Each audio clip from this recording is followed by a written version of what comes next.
Сәлем достар! Бізде бүгін ағылшын тілін нөлден бастап үйренудің жаңа деңгейі elementary және бізде бүгін бірінші сабақ. Бүгінгі сабақтың тақырыбы ол to be. To be дегеніміз не? Оны қайда қолданамыз? Қазір осы сабақта айтатын боламыз. To be'дің бізде үш түрі бар. Ол am, is, are. Бұл to be'дің present, яғни осы шақтағы формалары. To be'ді біз қай кезде қолданамыз? Оны ешқандай етістік, іс-қимыл болмаған кезде қолданамыз. To be деген қазақ тілінде онда ереже жоқ, ол ағылшын тілінің өзіндік ерекшелігі. Яғни оны біз сөйлемде ешқандай іс-қимыл болмаған кезде қолданамыз. Яғни ағылшын тілінде ешқандай іс-қимылсыз сөйлем құрауға болмайды. Сол үшін біз to be'ді қолданамыз. Сондықтан to be бізде көмекші етістік деп те аталады. Енді осы үш to be қай кезде қолданады? Am to be'і тек қана өзіміз жайлы айтқан кезде қолданамыз. Мысалы, I am a musician. Мен музыкантпын.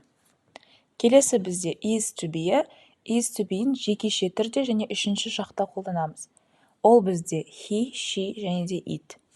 He бізде ол балдарға, she ол қыздарға және it ол заттарға немесе жануарларға. Жекеше бір ғана нәрсе. Мысалы, he is a vet. Ол мал дәрігері.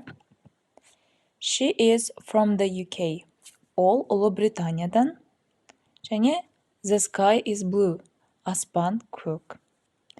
Келесі to be бізде are, оны біз көпше түрде қолданамыз. Олар бізде you, we және де they.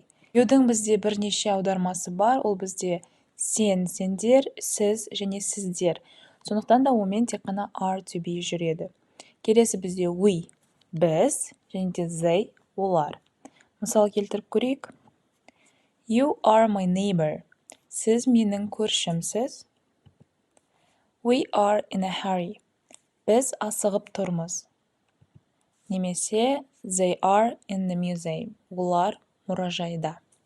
Окей, бұл түсінікті болса, енді болымсыз түрін қарастырайық. Болымсыз түрде айту үшін біз to be'дан кейін жай ғана not жалғаймыз.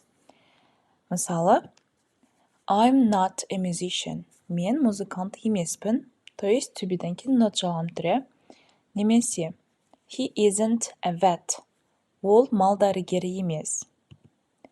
She isn't from the UK. Ол Ұлыбританиядан емес.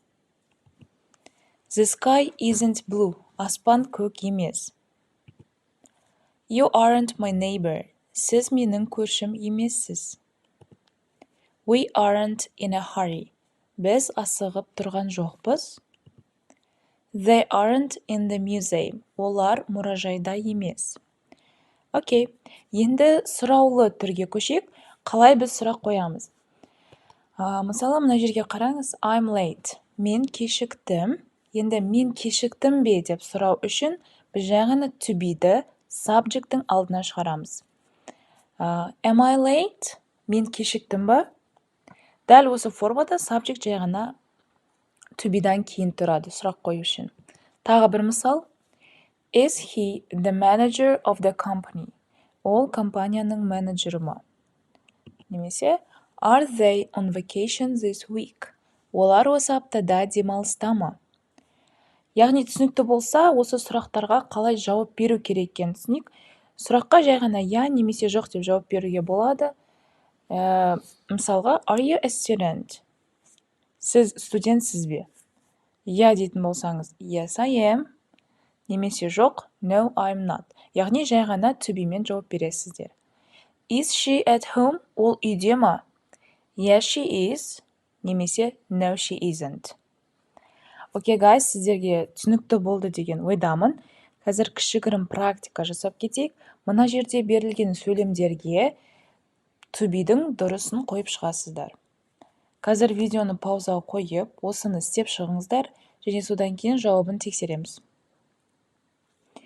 Окей, сіздерді істеп болды деген ойдамын. Қазір жауаптарын көрейік. Жауаптары барлығы түсінікті болды деп ойлаймын. Сіздерге бәрі түсінікті болса, бізде осымен бүгінгі сабақ аяқталды. Келесі сабақта кездескенше.